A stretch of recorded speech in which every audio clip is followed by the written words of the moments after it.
आकाश आनंद के निष्कासन के पीछे का आखिर क्या है पूरा खेल। जी हाँ दोस्तों, आपने बिल्कुल सही सुना। मैं हूं पराग महेंद्र, आप देख रहे हैं नेशनल चौपाल। ये सवाल अब समय के मुताबिक जानना समझना और इसके पीछे की जवाब के पीछे सच्चाई जो है उसको भी रूबरू होना इस वक्त की सबसे पहली मांग है। बहुजन समाज पार्टी के राष्ट्रीय अध्यक्ष बहन मायावती ने एक आज बड़ा फैसला लिया। कल ऑल इंडिया की एक बड़ी बैठक बुलाई, जिस बैठक में उन्होंने साफ तौर पर कहा कि बहुजन समाज पार्टी के नेशनल कोऑर्डिनेटर आकाश आनंद, इनके पास अब किसी भी तरीके की जिम्मेदारी नहीं होगी, इन्हें पदमुक्त किया जाता है। लगातार आकाश आनंद के जरिए तमाम जो प्रतिक्रिया उनके माध्यम से देखी जा रही थी, वो प्रतिक्रिया भी देखने को मिली।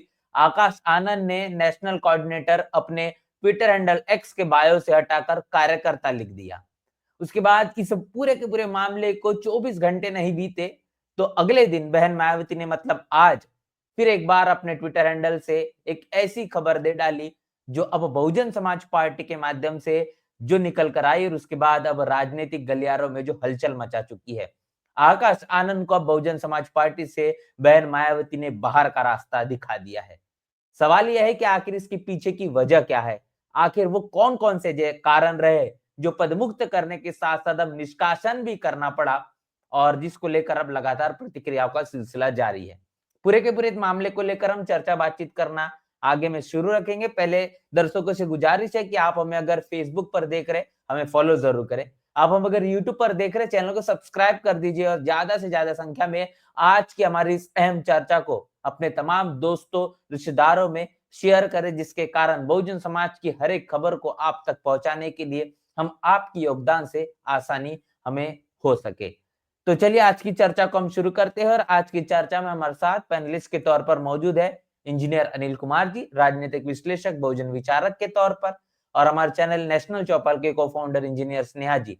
इन दोनों से आज इस मसले पर, इस गंभीर मुद्दे पर हम बातचीत करेंगे और आपके मन मस्तिष्क में क्या चल रहा है, तमाम दर्शकों से गुजारिश है कि आप भी अपने सवाल, आपके मन की प्रतिक्रिया वो आप कमेंट बॉक्स में हमारे साथ जरूर साझा करें। आपकी भी जो बातें हैं वो हमारे आज की चर्चा में भी लेने की पूरी कोशिश करेंगे। सवाल आज शुरुआत करते सबसे पहले अनिल कुमार जी से।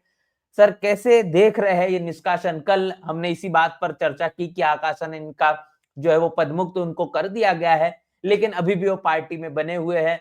अब उनके लिए एक बड़ी चुनौती है, कसौटी है। बहन मायावती ने अब जिस तरीके से उन्हें उनसे तमाम पद छीनकर उन्हें कार्यकर्ता के तौर पर अब बहुजन समाज पार्टी को मंजिल-ए-मुकाम तक पहुंचाने की जो जिम्मेदारी अब उनके पास में जो बची हुई है, उनको अपने आप को साबित करने का जो मौका है, लेकिन अब वो भी कहीं न कहीं आकाश आनंद के पास में नहीं बचा हुआ है। अब पूरी तरीके से निष्कासन किया गया है। क्या कहेंगे, आपकी पहली प्रतिक्रिया?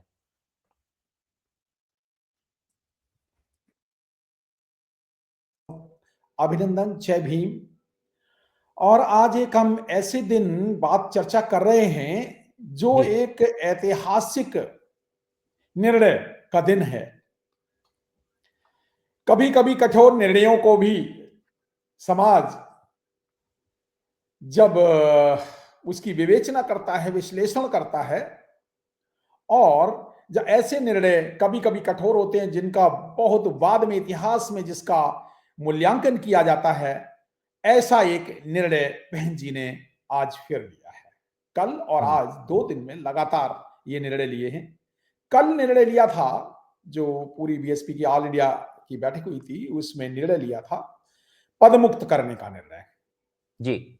और अगर मैं शब्दावली एग्जैक्टली ट्विटर की उनकी बहन जी की शब्दावली का अगर मैं बताऊं दर्शकों को, कि बीएसपी की ऑल इंडिया मीटिंग बैठक में कल श्री आकाश आनंद जी को पार्टी हित से अधिक, पार्टी से अधिक निष्कासित अपने ससुर श्री अशोक सिद्धार्थ के प्रभाव में लगातार बने रहने के कारण नेशनल कोऑर्डिनेटर सहित सभी जिम्मेदारियों से मुक्त कर दिया गया था, जिसका उसे पश्चाताप करके अपनी परिपक्वता दिखानी थी। जी। पॉलिटिकल इमैच्योरिटी को एक साल पहले भी बहन जी ने 2024 की जब लोकसभा इलेक्शन चल रही थी तभी भी बताया था, ही इज पॉलिटिकली इमैच्योर कह करके बीच में विड्रा किया था मिस्टर आकाश आनंद जी को। जी। जी। वही पॉलिटिकल इमेच्योरिटी दिखानी तो उनको ये चाहिए थी कि करना क्या चाहिए था कि आकाश आनंद जी को माफी मांगनी चाहिए थी। एक्चुअली उन्होंने माफी ना मांग करके उन्होंने रिएक्ट किया है। This is the biggest blunder. और आकाश आनंद जी ने खुद ही, मेरी आवाज आ रही है आपको? जी बिल्कुल सर, आपकी आवाज बोल हाँ, तो आकाश, हाँ, आकाश आनंद जी ने खुद ही अपने सारे दरवाजे खुद एक एक करके खुद दरवाजे बंद करते गए। जब बहन जी ने पहला एक्शन लिया तो उस समय रिएक्ट ना करके सबसे पहला सीधा सीधा ये कहना चाहिए था, बहन जी हाँ हमसे गलती हुई है और हम अपने में सुधार लाएंगे, then there was a scope to improve. लेकिन वैसा ना करते हुए, और बहन जी ने ये बात दूसरे ट्वीट में बाकायदा लिखी हुई है कि इसके विपरीत जी उससे भी बड़ा, जब आकाश आनंद जी का जो ट्वीट आया आज, बहुत बड़ा लंबा चौड़ा ट्वीट आया, तो उसमें कहीं भी गलती या इस तरह की रिमोर्स या इस तरह की वो भावना था ही नहीं। वहां तो क्रिटिसाइज करने की भावना थी, वहां बहन जी के निर्णय के को कॉन्ट्रडिक्ट करने की भावना थी। वहां उनको और संघर्ष वहां दिखाई दे रहा था कि ये फैमिली का संघर्ष उनके शब्दों में दिखाई दे रहा था। अब संघर्ष करना पड़ेगा, किससे संघर्ष करना पड़ेगा? मान्यवर आकाश आनंद जी किससे संघर्ष कर रहे थे उस ट्वीट में? जी जी अपनों से संघर्ष करने का प्रोग्राम है क्या उनका था? उनको सिंपली कहना चाहिए था कि गलती हुई है, दैट्स ऑल। और सॉरी, एक वर्ड, एक्चुअली आकाश आनंद जी को सिर्फ एक वर्ड का इस्तेमाल करना चाहिए था, सॉरी। चलिए ठीक, ठीक, उसकी ओके, जगह जी बिल्कुल। यही है। तो बहन जी को पॉलिटिकल इमेच्योरिटी दिखा करके आकाश जी, आनंद जी ने स्वयं इसको ही लेकर दरवाजे आगे हम जरूर सवाल करेंगे। स्नेहा जी जी हमारे साथ मौजूद है। कल हमने बात की थी, स्नेहा जी आप भी हमारे इस पूरे की पूरे चर्चा के दौरान मौजूद थे। पदमुक्त करने को लेकर हमने बात की थी। अब आपने भी इस बात को दोहराया था कि अब बड़ी कसौटी है, चुनौती है आकाश आनंद के लिए कि जो तमाम पद उनको दे दिए गए थे, इसके पहले भी उनको निष्कासित किया गया था। परिपक्वता की बात अभी अनिल जी ने कही है, इसके पहले भी बहन मायावती के जरिए इसी शब्द का इस्तेमाल किया गया था और फिर एक बार उसी तरीके की बात की गई। कहाँ पर गड़बड़ी हो गई? कैसे देख रहे हैं इस निष्कासन को? जी। देखिए पराग जी, इसके पहले मैंने एक ट्वीट भी किया है। आज आज ही एक ट्वीट में मैंने लिखा था। और जब पदमुक्त हुआ उसके बाद एक चीज ये लग रहा था कि पदमुक्त होना एक अलग बात है और निष्कासन जो है वो उसके बाद की प्रोसेस थी। मतलब एक एक सजा और उसके बाद दूसरी बड़ी सजा, जी। ऐसा ही माना जाता है। क्योंकि बहन जी ने कहा कि मैं दंडित करती हूँ, जब कोई ऐसे अनुशासनहीनता करता है तो मैं उसे दंडित करती हूँ और मैं सलाह भी देती हूँ कि ऐसा ना करे। उसके बाद भी ये कहा, तो हमने ये लिखा था, बहन जी ने ये कहा कि स्वार्थी लग रही हैं और गैर मिशनरी बिहेवियर बहन मायावती जी ने कहा है। और यह एक कारण है कि गैर मिशनरी बिहेवियर आज बहन जी ने कहा। इसके साथ साथ उन्होंने ये कहा कि उन्होंने गैर मिशनरी के साथ साथ एक और वर्ड का इस्तेमाल किया है, अनुशासनहीनता के साथ। तो ये सारी, ये जो उन्होंने कहा कि गैर मिशनरी है और साथ ही अहंकारी है और स्वार्थी है। तो चूंकि स्वार्थी अहंकारी जो होगा ये थोड़ा पर्सनल स्वभाव भी हो सकता है या फिर जो बिहेवियर है वो हो सकता है। लेकिन जब उन्होंने गैर मिशनरी इस शब्द का इस्तेमाल किया तो ये चीजें हमने इससे पहले भी नोट किया है और ये नोटिस करके इन चीजों को लेकर हमने लिखा था। और चूंकि हमने इसके पहले जब शुरुआती दौर में जब आकाश आनंद बहुजन समाज पार्टी की जिम्मेदारी संभाल रहे थे, उस दौरान हमने ये देखा कि आकाश आनंद हाथ में कलावा बांधे हुए हैं। जब उनकी पहली तस्वीर सोशल मीडिया पर वायरल हुई थी और उस तस्वीर की सराहना भी हो रही थी, और लेकिन सराहना के साथ साथ जहां पर वो बैठे थे, आवाज आ रहा है हमारा पराग जी, जी? जी, जी, हेलो, मिल रहा है। जी, जी, मिल रहा है। आवाज आ रहा था? जी, बिल्कुल आ रहा है। जी, कहिए। हाँ, तो उस तस्वीर की काफी सराहना हो रही थी और तस्वीर के बारे जी। में कुछ पॉजिटिव और कुछ नेगेटिव चीजें आ रही थी। और नेगेटिव चीजें ये थी कि वो लैपटॉप के साथ बैठे थे कमरे में, पीछे बहन कुमारी मायावती जी की फोटो थी और साथ में हाथ में लाल कलर का कलावा बांधे हुए थे। जब ये बात, वो सिर्फ बहुजन समाज पार्टी में एज अ कार्यकर्ता शामिल हुए थे, कोई जिम्मेदारी उनको नहीं मिली थी, तब तक वो नेशनल कोऑर्डिनेटर भी नहीं थे, ना ही उत्तराधिकारी थे। लेकिन बहन मायावती जी ने उन्हें बस दौरे करने के लिए लगाया था और शायद उस समय वो छत्तीसगढ़ का एक दो छत्तीसगढ़ के प्रोग्राम कर रहे थे। तब से लेकर अब तक काफी लंबा समय आकाश आनंद को मिला था इम्प्रूवमेंट करने के लिए। हालांकि हाथ के कलावे को उन्होंने निकाला, लेकिन रक्षाबंधन की तस्वीरें वो सोशल मीडिया पर अपने घर परिवार के लोगों के साथ, बहन भाइयों के साथ शेयर करते। तो ये बहुत बेसिक चीज है मिशन मूवमेंट की, ये बहुत ही बेसिक चीज है। और ये इसे हम ये कह सकते हैं, ये KG1 की बातें हैं, ये KG1 KG2 की बातें हैं। और इसके बाद फिर वो बड़ी बातें आती है ना कि आपको जातिहीन समाज बनाना है, आपको सरकार बनानी है, हुक्मरान बनना है, भाईचारा स्थापित करना, ये तो बहुत बात की बात है ना। तो पहले इन चीजों में भी बदलाव नहीं आ पाया था। ये और फिर पॉलिटिकल मैच्योरिटी की बात है, तो आप छोटी छोटी चीजों को ही नहीं सीख पा रहे और उसके बाद में आप आपको ये लग रहा है कि मतलब डायरेक्ट आपको सब कुछ मिल गया विरासत में, तो उसका भी आप दुरुपयोग कर रहे हो। और ये चीजें बहन जी को पहले समझ गई होगी, या बहन जी ने कई बार वार्निंग देकर छोड़ दिया होगा, लेकिन इम्प्रूवमेंट जो लगातार होना चाहिए था वो इम्प्रूवमेंट नहीं हुआ। जिस तरीके से इंफ्रास्ट्रक्चर उनके पीछे खर्चा किया, जिस तरीके से उन्होंने जो जो चीजें कही, वो सारी चीजें मुहैया हुई। उनको लगा कि पार्टी को उठाने के लिए, डिजिटल करने के लिए IT सेल की जरूरत है, ऑनलाइन कॉल की जरूरत है, सारी चीजें हुई, लेकिन इम्प्रूवमेंट कुछ हो नहीं पाया पराग जी। और जिसका अब ये प्रतिक्रिया सबसे बड़ी ये है कि बहन जी ने अब निष्कासित ही कर दिया। जिस प्रकार से वो ट्वीट कर रहे हैं, उसके पिछली दफा भी यही देखा गया कि आकाश आनंद ने बहन कुमारी मायावती जी के ट्वीट के बाद लंबा चौड़ा एक और ट्वीट लिखा था, पिछले दिनों की बात है, और अब फिर वही। तो ये गलती है, बहुजन समाज पार्टी में ऐसी गलती को जो है वो माफ नहीं किया जाता। लगभग यहाँ पर जितने भी नेता अगर निष्कासित हो गए या फिर कुछ भी गलती हो ना हो, सबसे पहला काम तो यही होता है कि मौन रहना बहुत जरूरी होता है। और ये अंदर की जो छटपटाहट होती है बहुजन समाज पार्टी में, जब पार्टी से कोई निष्कासित हो जाए या पदमुक्त हो जाए, तो उसके अंदर एक छटपटाहट होती है। क्योंकि अगर ये वो मिशनरी है, बिना मिशनरी के वो रह नहीं सकता, या तो उसके हाथ से जब मूवमेंट छूट जा रहा है या पार्टी छूट जा रही, तो भी वो छटपटाता है, और उसकी छटपटाहट ही उसे दबा कर रखनी होती है। ये चीज आकाश आनंद नहीं कर पाया, और इसको लेकर बहन मायावती जी कहा कि इसमें पछतावा नहीं है, ये तो असर दिख रहा है। और ये असर कहाँ का दिख रहा है? उन्होंने बताया ससुर का असर दिख रहा है। ऐसा जी अनिल जी, आप इस बात को बखूबी जान पा रहे होंगे कि बहन मायावती ने जिस तरीके से बड़ी जिम्मेदारी मान्यवर कांशीराम साहब के उत्तराधिकारी के तौर पर, उनकी एक परम शिष्य के तौर पर, ईमानदार शिष्य के तौर पर निभाई है। कांशीराम साहब ने बहुजन समाज पार्टी बनाने के दौरान ये बात कही थी कि मैं अपने परिवार को बहुजन समाज पार्टी में शामिल नहीं करूंगा, और कई लोगों ने कोशिश भी की। उसके बाद उनके माध्यम से जिस तरीके से चीजें होनी चाहिए थी वो नहीं ठीक लगी। कांशीराम साहब ने उन्हें पार्टी से भी बाहर निकाला, फिर उन लोगों ने एक नई पार्टी भी बनाई। बहन मायावती ने अपने तमाम जो रिश्तेदारों को, या फिर कहेंगे आकाश आनंद, या फिर अपने भाई, बाकी लोगों को जो करीब किया है, क्या कहीं ना कहीं यहाँ से ही शुरुआती दौर पर ये गड़बड़ी हुई जिसके कारण जो मामला है यहाँ तक आप पहुंचा है कि आकाश आनंद और उसके बाद अशोक सिद्धार्थ, और अशोक सिद्धार्थ के कारण, या फिर ये कह सकते हैं कि आकाश आनंद का निष्कासन? जी, क्या कहें?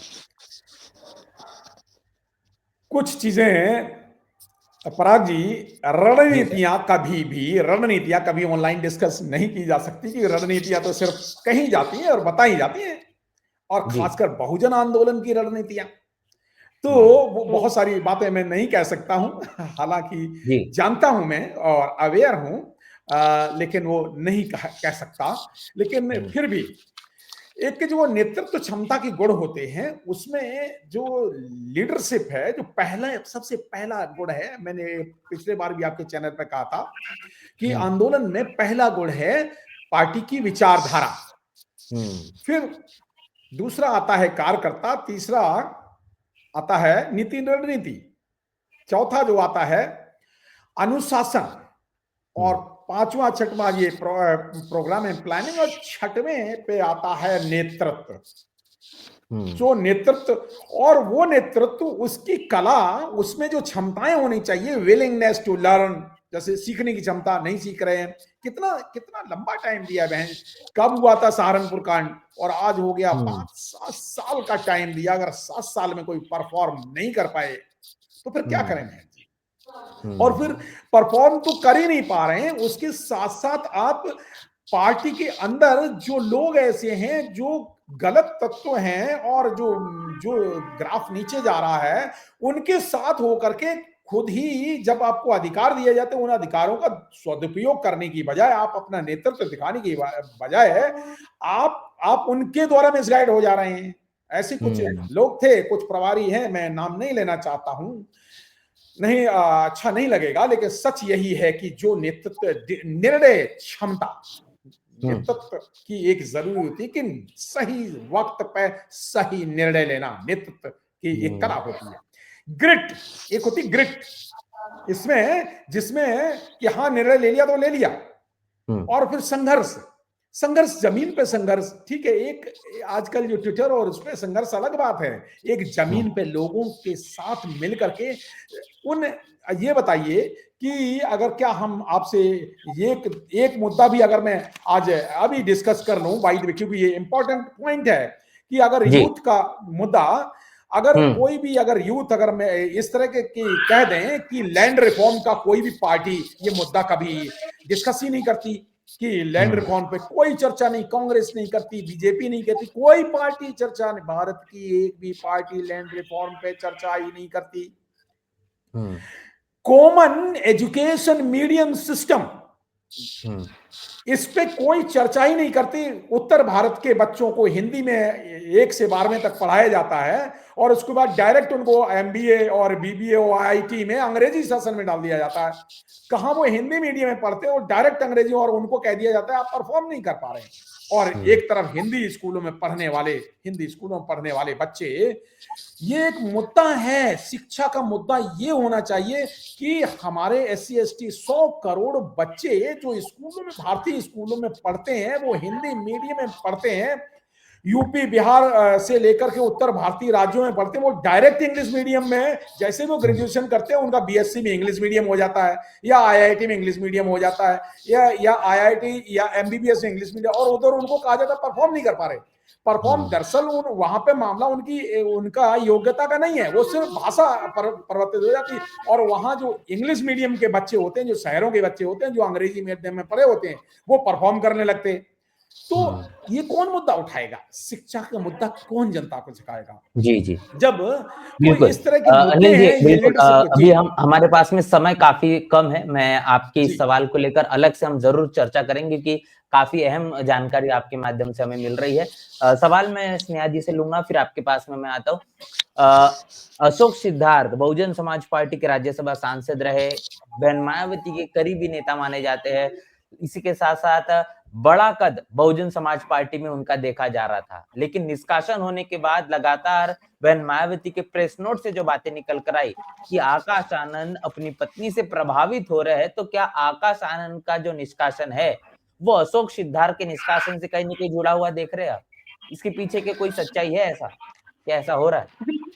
बिल्कुल पराग जी, ये पारिवारिक मामला है सबसे पहले, और इस सबसे पहली प्रतिक्रिया भी मेरी यही थी कि आकाश आनंद का मामला कहो या अशोक सिद्धार्थ का, यह सबसे पहले पारिवारिक मामला है। और चूंकि प्रत्यक्ष और अप्रत्यक्ष रूप से आप देखिए, आकाश आनंद इनकी पत्नी प्रज्ञा आनंद, और इसके साथ प्रज्ञा आनंद के पिता डॉक्टर अशोक सिद्धार्थ, और वहीं इनके परिवार के साथी नितिन सिंह, तो ये कुल मिलाकर, और आकाश आनंद जो कि बहन जी के भतीजे, तो ये घरेलू मामला है और बिल्कुल भी इम्पैक्ट करता है। अगर पिता पर कोई कार्रवाई हो रही है तो बेटी रिएक्ट करेगी, और अगर बेटे रिएक्ट करेगी तो उसका रिएक्शन का जो भी उसका परिणाम होगा, वो परिणाम हस्बैंड पर नजर आएगा। और यही चीजें थी कि बहन कुमारी मायावती जी जो बात कह रही थी, वो आकाश आनंद अभी आज की तारीख में अब तक जितनी भी घटनाएं सामने आई हैं, बहन जी के उस साइड को आकाश आनंद समझ ही नहीं पाए, और वो जान ही नहीं पाए कि आखिर बहन जी चाहती क्या है। बहुजन समाज पार्टी का हर छोटा सा छोटा कार्यकर्ता और बड़े से बड़ा नेता ये जानता है, और डॉक्टर अशोक सिद्धार्थ भी ये जानते हैं कि बहन जी के साथ उनके कार्यकर्ता कैसे अनुशासन का पालन कैसे करते हैं, किन बात पर कैसे रिएक्ट करते हैं, किन बातों पर चुप रहते हैं। लेकिन ये जिस प्रकार से आकाश आनंद की बात सामने आई, तो इसमें ये एक लग रहा, यही बहन जी ने कहा है कि वो प्रभावित हो रहे हैं अपने ससुर से। तो अब पहले ये बात उधर से ही बिगड़ी थी, अब डॉक्टर अशोक सिद्धार्थ इतनी जल्दबाजी में कि उन्हें लग रहा है कि तुरंत सुधर जाए बात, तो तुरंत सुधर जाने के चक्कर में ये बात पूरी बिगड़ गई है। पहले डॉक्टर अशोक सिद्धार्थ के ही माध्यम से ये बात बिगड़ी, चूंकि अशोक सिद्धार्थ को कई बार बहन जी ने चेतावनी दे रखी थी। डॉक्टर अशोक सिद्धार्थ की कई गलतियां हैं, ऐसा नहीं है कि पार्टी में गलतियां नहीं होगी, जो काम करेगा उसकी गलतियां बेशक होगी, लेकिन उसके साथ साथ डॉक्टर अशोक सिद्धार्थ को जब चेतावनी मिलती थी तो उस बात को लेकर डॉक्टर प्रज्ञा जो है वो लगातार रिएक्ट करती थी, और इस रिएक्शन से आकाश आनंद जो है वो भी रिएक्ट करते थे, और वो रिएक्ट डायरेक्ट जो है उसका असर बहुजन समाज पार्टी पर देखने को मिलता था, जो कि बैंकवारी मायावती जी ने नोटिस किया। बहन जी वो शख्स है जिसने 4 बार उत्तर प्रदेश के अंदर सरकार देखी, और उत्तर प्रदेश वो देश है, वो राज्य है, वो स्टेट है जहां पर महिलाएं आज भी घूंघट करती हैं, आज भी पर्दा करती हैं, और वहां पुरुषों का वर्चस्व है, पुरुषों का बोलबाला है। उस प्रदेश में बहन जी ने 4 बार सरकार बनाई है। सोचिए क्या उनका अनुभव होगा, क्या बहन कुमारी मायावती जी को ये समझने में बहुत मुश्किल नहीं लग रहा होगा कि आकाश आनंद में जो इतने तीव्रता से जो बदलाव आए, जिनको लेकर वो लगातार उन्होंने उसको पढ़ाया लिखाया, शादी के लिए कहा तो शादी करवा दी, शादी के बाद उसे जिम्मेदारी दिलवा दी, जिम्मेदारी देकर उसे फ्री हैंड छोड़ दिया।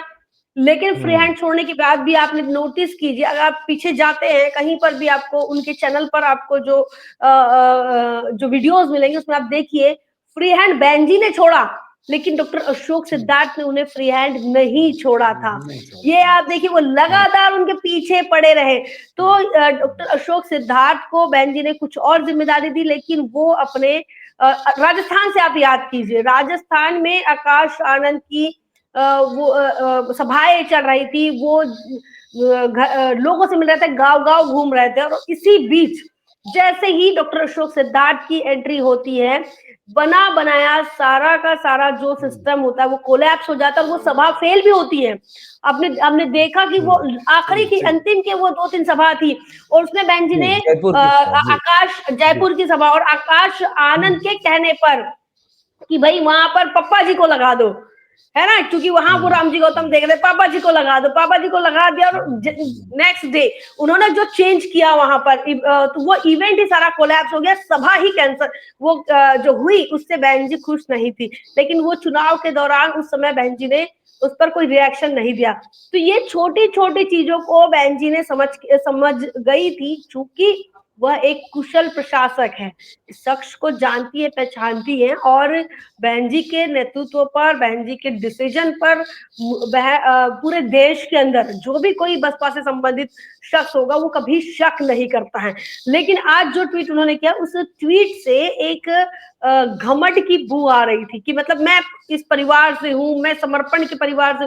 भैया समर्पण के परिवार से आप बताओ दिहाड़ी कितनी मिलती है? दिहाड़ी नहीं जानते आकाश आनंद, जिनके पास गाड़ियों की लाइनें कतारें लगी हुई हैं और महंगी महंगी गाड़ियों के शौकीन आकाश आनंद है, वो उन्हें नहीं पता है ना कि महाराष्ट्र के अंदर किसी जिले में खेत में किसी जिले के किसी गांव में अगर कोई महिला काम पे जा रही है तो उसको 150 रुपया दिहाड़ी मिल रही है या 200 मिल रही है। क्या डिफरेंस है मध्य प्रदेश के अंदर और छत्तीसगढ़ के दिहाड़ी में? ये चीजें अभी वो नहीं सीख पा रहे थे, जबकि उनको ये चीजें 5 साल में सीख जानी चाहिए थी। लेकिन वो उसके उल्टा वो क्या कर रहे हैं कि वो बहन जी से बढ़कर अपने आप को जो है वो प्रोपोगेट करने की कोशिश कर रहे हैं, जो कि बहन जी को बिल्कुल भी कभी भी अच्छा नहीं लगता। और ये चीजें हमने इसके पहले कई लोगों में देखी है। पराग जी। जी, तो अनिल जी आपसे समझने की कोशिश है कि अब बहुजन समाज पार्टी और नेशनल कोऑर्डिनेटर रहे आकाश आनंद को लेकर लगातार सोशल मीडिया पर जो सवाल किए जा रहे हैं कि अब एक ऐसा चेहरा बहुजन समाज पार्टी को निश्चित रूप से चाहिए होगा जो उत्तर प्रदेश की राजनीति के लिए या फिर देश में जहां पर खासतौर पर चुनाव है, बसपा के ग्राफ को बढ़ाने के लिए, युवाओं को अपने तरफ आकर्षित करने के लिए आवश्यक है। फिलहाल अब बसपा के पास वैसा चेहरा नहीं है, आकाश आनंद को अब निष्कासित कर दिया गया है। किस तरीके से अब बसपा अपने आप को संभाल पाएगी? जो इस ये बदली हुई परिस्थितियों में अभी जो हाल का आप जो एक्टिविटी लेवल आप देखेंगे बहुजन समाज पार्टी में बहुत तेजी से सुपर एक्टिव मोड में है बहुजन समाज पार्टी पिछले 6 महीने से। जो लोग नजदीक से देखते हैं, जो अंदर से जानते हैं कि कितनी तेजी से कार्य हो रहा है, बाहर के लोगों को नहीं पता है। लेकिन जो साथ साथ एक रिएक्शन और मैं देना चाहूंगा, जो ने आज स्नेहा जी कह रही थी कि कुछ लोग जो जब अभी परसों तक की बात यह है कि मान्यवर कोई भी निर्णय होता है, जब बहन जी निर्णय ले लेती हैं तो वो ऐसा निर्णय होता है डिसिप्लिन का कि उसके बियॉन्ड कुछ लोगों को क्या उम्मीद थी, क्या वो बिहाइंड द सीन डरा रहे थे, उनको लोगों के कार्यकर्ताओं के मन में कुछ को भय था कि जब वापस आ जाएंगे सिद्धार्थ जी तो वो तो जबकि निष्कासन हो चुका था फिर भी लोगों को ये था, तो वो कुछ कार्यकर्ता डरे हुए थे।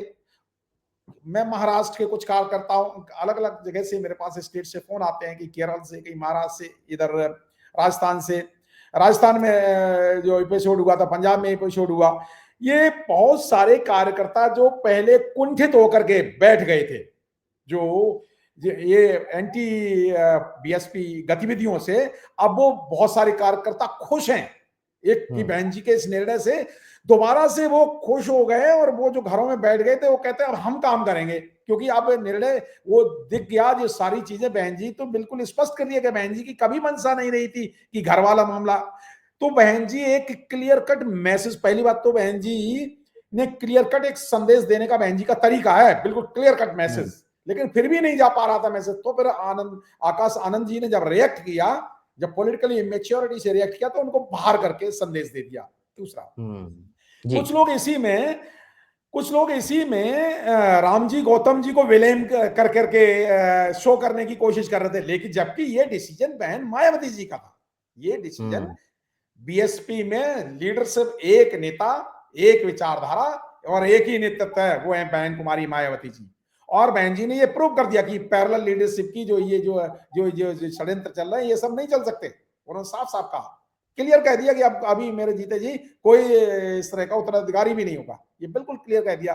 तीसरे लोगों ने, कुछ लोगों ने पिछले 3 साल से फैला रहे थे बहन जी ये हो गई, बहन जी तो कब रिटायर होंगी बहन जी, ये सब षड्यंत्र कांग्रेस के बिहाफ पे चल रहे थे, कुछ लोग अंदरूनी नेता, कुछ लोग क्या कर रहे थे, मैं नाम नहीं कोट करना चाहता, कि एक तरफ वो कांग्रेस से मिले हुए थे और एक तरफ षड्यंत्र चला, आप तो बहन जी बूढ़ी हो गई, अब ये हो रही है, और वो मीडिया चैनलों के थ्रू कुछ मीडिया चैनल के लोग इस षड्यंत्र में शामिल है, मुझे मैं नाम नहीं लेना चाहता, लेकिन बिल्कुल वो बहुत महीन बातें कर जाते हैं, वो महीन बातें वो दिखाते हैं कि हम बहुजन चैनल हैं, लेकिन वो बहुजन चैनल नहीं है, वो कांग्रेस के लिए काम करते हैं, इधर दिखाते हैं हम साहब बहुत सिंपथाइजर हैं बीएसपी के और बहुजन आंदोलन के, लेकिन वो नहीं है।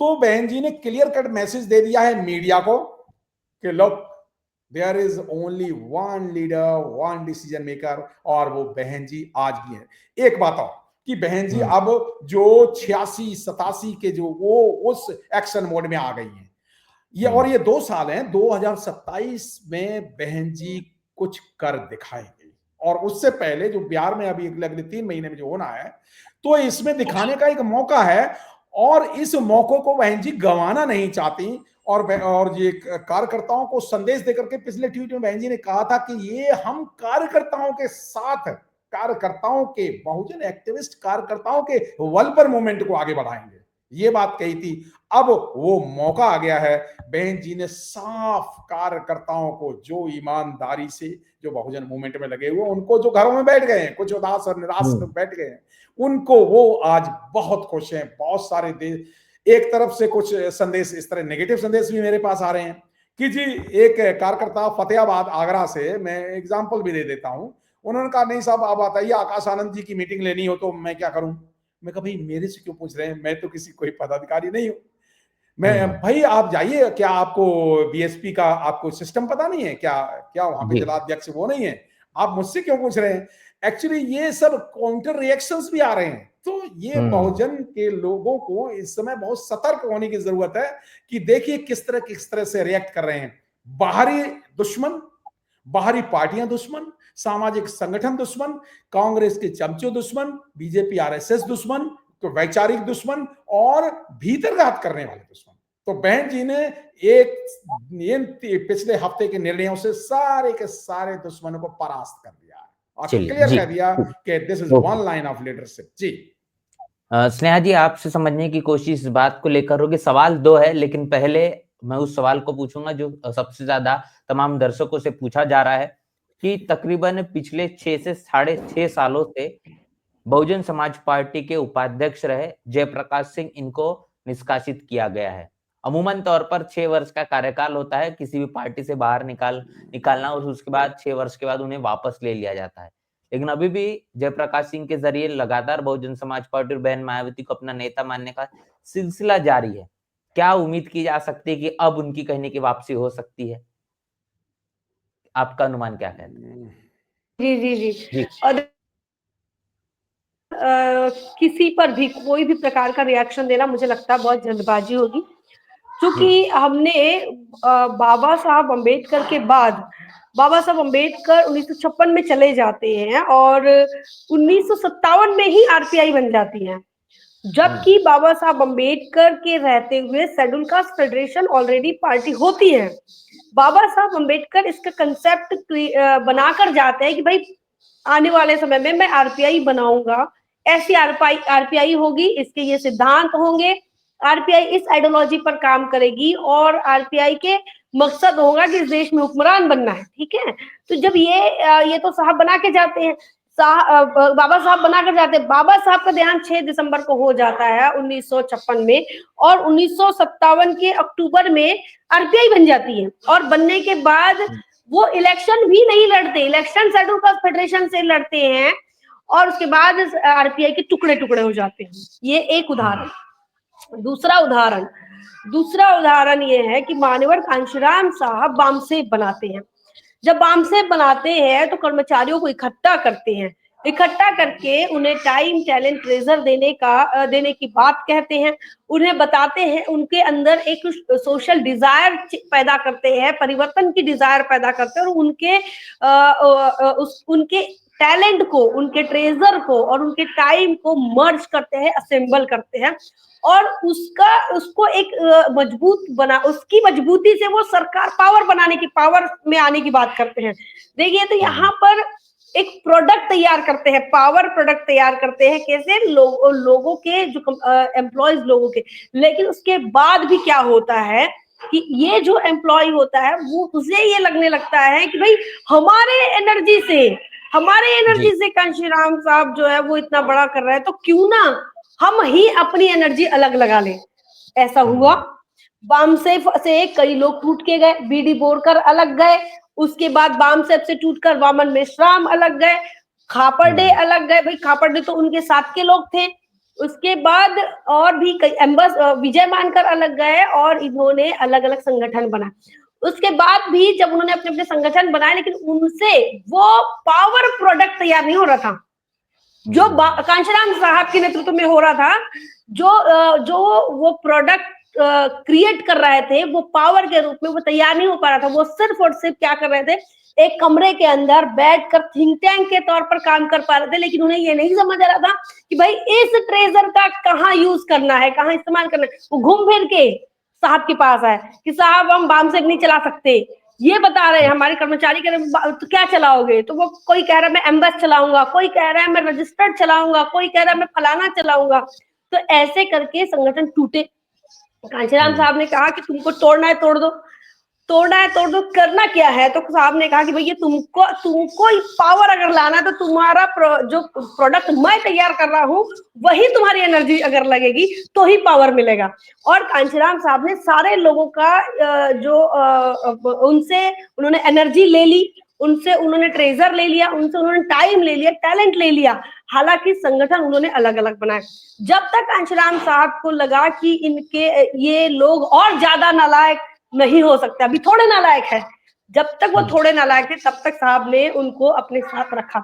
जैसे ही वो ज्यादा नालायकी करने लगे साहब ने उन्हें छोड़ दिया। और साहब ने उसके बाद फिर पे बैक टू सोसाइटी के नाम पर कुछ जो इंटेलेक्चुअल लोग थे उनसे कहा कि भाई अब आप कुछ लोगों का कहना था ये तो नालायक निकल गया, वो नालायक, ये खराब निकल गया, अब क्या करें साहब? तो साहब ने कहा भाई समाज को तुम पे बैक करो, अब तुमको ब्रांड की क्या जरूरत है भाई? तुमको एम्बस में काम नहीं करना है, तुमको बीडी बोरकर के साथ नहीं जाना है, तुमको कपड़े के साथ नहीं जाना है, झल्ली के साथ नहीं जाना है, तो तुम मेरे साथ रहो, लेकिन अब तुम पे बैक करो। तो मुझे ये बताना है कि जब तक तुम्हारे मकसद क्लियर नहीं है तब तक हम किसी पर भी जिम्मेदारी नहीं दे सकते, या फिर हम नहीं उससे उम्मीद कर सकते। कब तक कौन साथ में है ये तो तब ही पता चलेगा जब तक वो किसी मुकाम पर पहुंचकर ये फैसला नहीं करता कि भाई मैं अब मेरे रास्ते अब अलग है।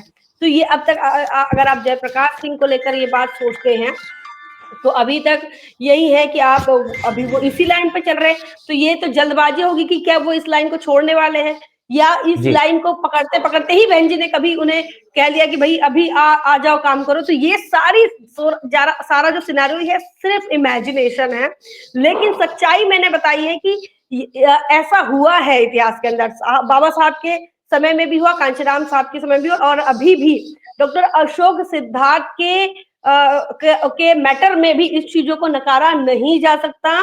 और साथ ही आकाश आनंद की जिस प्रकार से वो एक्टिवेट होने की कोशिश कर रहे हैं उससे भी नकारा नहीं जा सकता कि क्या उनसे पार्टी संगठन मूवमेंट को नुकसान होगा कि नहीं, क्योंकि आज उन्होंने बहन जी को अनफॉलो तक कर दिया। देखो आप पार्टी के लेवल पर, क्योंकि जब आप समाज है तो बहन जी आपकी नेता है, और इस बात को कोई नकार नहीं सकता कि वो इस देश के अंदर 85% SC ST OBC और माइनॉरिटी का नेतृत्व करती है।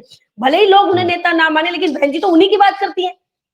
तो ये चीजें फिर भी आज आकाश आनंद उनको अनफॉलो करते हैं, ये सबसे सिली मिस्टेक भी कह सकते हैं। मतलब ये वाकई में ये इनमेच्योरिटी का बड़ा उदाहरण है कि आप अनफॉलो कर रहे हैं जब बहन जी आपको ये कह रही है कि भाई आपका रिएक्शन ऐसा नहीं होना चाहिए था, है ना। तो तुकाराम महाराज कहते हैं कि जो छोटा बनकर जो है ना, छोटा बनकर आप चुप भी रह सकते हो, इसमें कोई कमी नहीं है, लेकिन आपको ये दिखाना है, आपको प्रूफ करने की कोशिश कर रहे हो और ये बताने की प्रयास कर रहे हो कि बहन जी आपका फैसला जो है वो गलत है और आने वाले समय में उसको सुधारिए।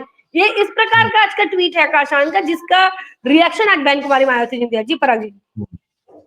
लगातार हमारे दर्शक है वो सवाल कर रहे हैं अनिल जी से वो सवाल है, वो सवाल मैं दोहराना चाहूंगा, और उस सवाल में और एक बात भी मैं जोड़ूंगा कि आकाश आनंद के निष्कासन के बाद बड़े पैमाने पर युवाओं पर इसका कहने के असर दिखाई दे रहा है। लगातार सोशल मीडिया पर प्रतिक्रिया भी देखने को मिल रही है।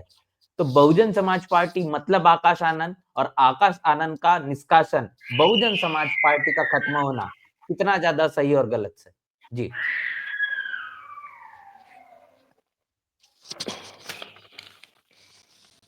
जी मेरी आवाज आ रही है? हाँ जी, आ रही है। ये वन साइडेड व्यू है, जो कुछ ऐसा है, कुछ लोग हैं। ये बताइए, क्या प्रोफेसर ऋतु जो बीएसपी से अभी चंडीगढ़ से इलेक्शन लड़ी थी, बिल्कुल नई ग्रेजुएट दिल्ली यूनिवर्सिटी से और पीएचडी स्कॉलर, क्या वो यंग नहीं है? क्या बनारस हिंदू यूनिवर्सिटी में पढ़ाने वाले ये प्रोफेसर हैं, प्रोफेसर इंदु चौधरी नहीं है? क्या शंभू कुमार जो बिहार से इलेक्शन में चुनाव लड़े थे, क्या यंग नहीं है? एक दो नहीं, दिल्ली में कम से कम 20 यंग बहुजन कार्यकर्ता दिल्ली में इलेक्शन लड़ रहे थे। सवाल यंग और उसका नहीं है, सवाल है क्या आप विचारधारा के साथ हैं? क्या सिर्फ अकेले इलेक्शन लड़ने की बात नहीं है, वैचारिक तौर पर क्या आप हैं? मैं बाबा साहब का एक एग्जाम्पल कोट करना चाहूंगा कि बाबा साहब ने 16 लोगों को विदेश भेजा पढ़ने के लिए। जैसे बहन जी ने आकाश आनंद जी को, इनको ईशान आनंद जी को भेजा विदेश पढ़ने के लिए, विदेश से पढ़ के आए। तो वो जो 16 लोग पढ़े हुए थे उनमें एक ने भी बहुजन आंदोलन के लिए काम नहीं किया। बाबा साहब ने तब कहा पढ़े लिखे लोगों ने धोखा दिया जी। तो इसी तरह का मान्यवर काशीराम साहब के साथ धोखा हुआ। तब ये वो कहाँ है, वो सारे जितने वाम से जो स्नेहा जी कहने, जितने भी वाम से के, क्या किसी ने एक प्रधान भी बनाया? क्या किसी ने जितने उन्होंने सब जितनी भी बामसेव थी, तेजिंदर झल्ली से लेकर के वामनमेश राम बोरकर और जितने सब ने पार्टियां बना डाली और सब ने जो जिन्होंने कस्में खाई थी कि मान्यवर काशीराम साहब का विरोध करने के लिए इन्होंने कसम खाई थी कि इन्होंने काशीराम साहब ने राजनीति ज्वाइन कर ली, इसलिए हराम गैर राजनीतिक है, इसलिए हम राजनीति। अब ये क्या कर रहे हैं, 20 साल बाद इनको राजनीति समझ में आती है। दरअसल बात ये नहीं है, बात आंदोलन, इन्हें आंदोलन 20 साल बाद भी समझ में आता है कि सत्ता, power is the product of struggle, और वो सत्ता का संघर्ष है चुनावी प्रक्रिया से ही किया जा सकता है। इनको 20 साल बाद समझ में आता है। सवाल वो नहीं है, सवाल ये लोग कैडराइज्ड नहीं हैं, और बहुत सारे ऐसे जो जय जय जय जय जय भीम करने वाले आजकल नीले साफे वाले और बहुत सारे घूमते हैं। तो अगर उनसे ये कहो कि भाई 10 बहुजन महापुरुषों के नाम, 10 बहुजन महापुरुषों के नाम डायरेक्ट एक सांस में गिना दीजिए, नहीं गिना पाएंगे। मैं उनके लीडर्स को ये चैलेंज करता हूं कि जो जय जय जय जय भीम करने वाले एक पार्टी के लीडर, अगर वो डायरेक्ट एक सांस में 10 बहुजन महापुरुषों के नाम गिना दें तो पता चल जाएगा कि कितने। तो फिर वो जय भीम के साथ साथ धन गुरु नहीं करेंगे, फिर वो बहुजन की बात करेंगे, फिर वो रविदासिया धर्म अकेले की बात नहीं करेंगे कि हाँ हिंदू मुस्लिम सिख ईसाई सभी धर्मों की समानता की बात करेंगे, फिर वो धन गुरु नहीं करेंगे। क्योंकि यहां बाबा साहब का आंदोलन है, बुद्ध का आंदोलन है, फुले का आंदोलन है, पेरियार का आंदोलन है, बहुजन समाज पार्टी का आंदोलन है। और आंदोलन में जो नौजवान युवक, जो विचारधारा जिन्होंने पढ़ी है, जिन्होंने फूले को पढ़ा है, जिन्होंने बाबा साहब की ये वॉल्यूम, मैं तो इतना ही कह रहा हूं, तीन वो उनको वॉल्यूम पढ़ ले हैं तो ज्यादा अच्छा एक किताब पढ़ ले हैं, क्रांति और प्रतिक्रांति, एक किताब वो पढ़ लें, क्रांति और प्रतिक्रांति पढ़ लें, और उससे ही 90% उनको समझ में आ जाएगा। एक तथागत बुद्ध और उनका धम्म पढ़ लें, और एक कांग्रेस और गांधी ने अछूतों के साथ क्या किया, इतना पढ़ लें और बस इतना ही समझ में आ जाएगा। और काशीराम साहब की चमचा युग पढ़ लें और ज्योतिबा फुले की गुलामगिरी पढ़ लें। उसके बाद ये प्रश्न करें, जो नौजवानों ने कहा था ना, दरअसल ये सामाजिक लड़ाई है, ये मान सम्मान का आंदोलन है, और ये मान सम्मान का आंदोलन विचारधारा से कंप्रोमाइज करके नहीं लड़ा जा सकता। ये वैचारिक लड़ाई है, ये सामाजिक लड़ाई है, ये जातियों में जेल कैद जातियों की कैद में, जो जेलों में कैद लोग हैं उन्हें मुक्त कराने की लड़ाई है। वो मान्यवर काशीराम साहब लड़ रहे थे। ये बात समझने की है, और ये बात तो नौजवानों को समझ में नहीं, जो व्हाट्सएप और ट्विटर पे है उनको ये बात समझ में नहीं आती, वो तो जय जय जय जय भीम करते हैं। ये बात है ना मामला। तो मैं खासकर इनको जवाब देना चाहूंगा, जो जीवेश नंदन जी को ये जवाब, और उनको जवाब देना चाहूंगा कि उन्होंने यूथ की बात कही थी। जी, यूथ का बिल्कुल स्वागत है, और यूथ जोड़े जा रहे हैं, और बहुत सारे बच्चे जो 25 साल के थे, दिल्ली में जाइए और इलेक्शन की लिस्ट उठाइए, कम से कम 4 ऐसे बच्चे थे जो 21 से 25 साल की उम्र के थे और उन्होंने इलेक्शन लड़ा। तो वो यूथ नहीं है क्या? जब वो लड़ रहे हैं, वो घर छोड़ के लड़ रहे हैं, तो क्या वो यूथ नहीं है क्या? तो ऐसा ही यूपी के इलेक्शंस में ऐसा ही बहन जी ने लड़ाया है। नए नए नेतृत्व पैदा होंगे जो संघर्ष करने के लिए आगे आएगा, वो घर का हो या बाहर का। भावनाओं की बात करते हैं। एक और बात जो आकाश आनंद जी ने भावनाओं की और संघर्ष की बात की थी, तो भावनाएं क्या मान्यवर काशीराम साहब की भावनाएं नहीं थी जब उन्होंने घर छोड़ा? क्या बहन जी की भावनाएं नहीं थी कि जब उन्होंने घर छोड़ा तो इनको अकेले सास ससुर और वो अगर इतने ज्यादा प्यारे हो गए कि उनको रिएक्ट करना जरूरी था? क्या उन्हें इतना बड़ा सम्मान जो बहुजन समाज पार्टी ने इतनी भारी अपॉर्चुनिटी इतिहास बनाने की दी थी, और ये अपनी छोटी छोटी भावनाओं में अटक गए? काश उन्होंने पॉलिटिकल मैच्योरिटी दिखाई होती तो ये नहीं होता। उनको सिर्फ कहना चाहिए था, बहन जी सॉरी, लेकिन उन्होंने तो रिएक्ट करके अपने सारे दरवाजे बंद कर दिए। जी, तो काफी अहम चर्चा आज हमने की है, काफी कुछ समझने की कोशिश है, दर्शक भी जान पाए होंगे आखिर वजह क्या थी, कारण क्या था कि बहन मायावती ने फिर एक बार वो फैसला लिया जो कि पदमुक्त किया गया था, लेकिन अब मामला निष्कासन तक पहुंच चुका है। और इस आकाश आनंद के निष्कासन पीछे का कारण क्या है वो भी हमने आपके साथ काफी ज्यादा विस्तार से साझा किया है। एक सेकंड जी सर, हाँ जी, एक सेकंड, 3 शब्दों में कहना चाहूंगा आज के बहुजन समाज पार्टी की सही दिशा, सही नीति और सही नियत के रहते ही ये आंदोलन में कार्यकर्ता काम कर सकता है। और जिनकी दिशाएं सही नहीं है, जिनकी नियत खराब है, और जो जो जो सही आंदोलन में नहीं कर सकते, सही दिशा नहीं जिनकी खराब है, और जिनकी नियत ठीक नहीं है, और जिनकी नीतियां ठीक नहीं है, वो बहुजन आंदोलन में कभी न कभी बाहर कर दिए जाएंगे। जी जी ओके। पराग जी, इसी में एक और चीज जोड़ना चाह रही थी मैं कि अभी जो है इस फैसले को लेकर मूर्खतापूर्ण लोग जो है वो मूर्खतापूर्ण ट्वीट कर रहे हैं और ये कह रहे हैं कि ये फलाने नेता के माध्यम से करवाया गया, फलाने नेता के द्वारा हुआ है। तो ये बहन कुमारी मायावती जी के फैसलों को अगर आप शुरू से देखते हैं तो वो ऐसे ही रहे हैं। इसमें कोई भी बहन जी के फैसलों को इन्फ्लुएंस नहीं कर सकता है। ये भी एक चीज है। तो जो 91 से कवर कर रहे हैं वो पत्रकार लगातार आखिरी कील की बात कर रहे हैं और तो ये जो रामजी गौतम को भी टारगेट किया जा रहा है, क्योंकि अभी उन्हें नेशनल कोऑर्डिनेटर बनाया गया। इससे पहले भी नेशनल कोऑर्डिनेटर आकाश आनंद के पहले रामजी गौतम थे, उन्हें उपाध्यक्ष तक बनाया गया था। उसके बाद फिर उन्हें पदमुक्त किया गया। तो वो तो पेशेंस की बात है, वो संयम था। रामजी गौतम जो है वो जहां उन्होंने बहन जी ने भेजा वहां चले गए।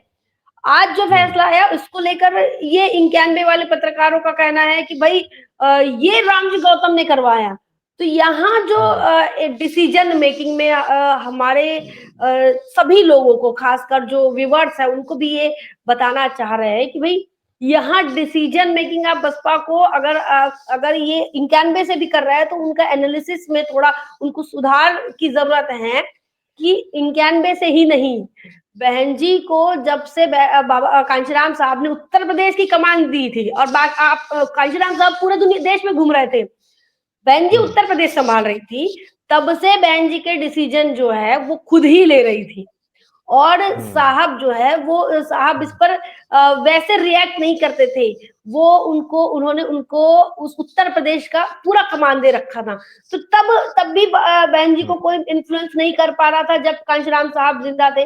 तो अब ऐसे कैसे हो सकता है जब बहन जी स्थापित हो गई हैं और सब तरफ उन्हें नेता मानते हैं, देश विदेशों में जिनकी चर्चाएं आयरन लेडी होती है, उनको इन्फ्लुएंस अगर कोई एक सांसद करे, वो भी सांसद ही बहन मायावती जी की दी हुई हो, तो ये गलत परसेप्शन समाज के अंदर रखना कितना मूर्खता। और ऊपर से लड़ाइयां लगा रहे हैं, है ना, पार्टी के अंदर लड़ाइयां लगा रहे हैं। ये चीजें हमारे बहुजन समाज के लोगों को समझना होगा। जी एक मिनट में अनिल जी, एक मिनट बस मैं स्नेहा जी की बात को मैं ये कहना चाह रहा हूं कि अगर जब बहन जी ने आकाश आनंद जी को बनाया, जब नेशनल कोऑर्डिनेटर बनाया, तो यही क्रिटिसाइज करने वाले कह रहे थे उन्होंने अपने घर के उनको बना लिया, भतीजे को बना लिया, ये तो घर वालों की पार्टी है।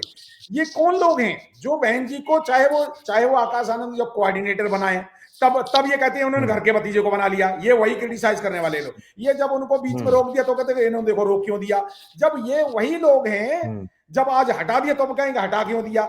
दरअसल बात क्या है, ये कुछ भी बहन जी निर्णय लेंगे, ये बहन जी का विरोध ही करेंगे, क्योंकि ये बहुजन विचारधारा के विरोधी हैं, ये मनवादी विचारधारा के समर्थक हैं। और दरअसल बात है वो बहन जी के अच्छे काम में ये गिनाए कि ये अगर ये कहें कि बहन जी ने गौतम बुद्धा यूनिवर्सिटी खराब बनाई, ये कहें ना कि यमुना एक्सप्रेस वे खराब बनाया, ये कहें कि जो लखनऊ का ये जो जहां पे ये शूट करने जाते हैं, ये कहें कि ये पार्क परिवर्तन चौक खराब बनाया, कहो ना।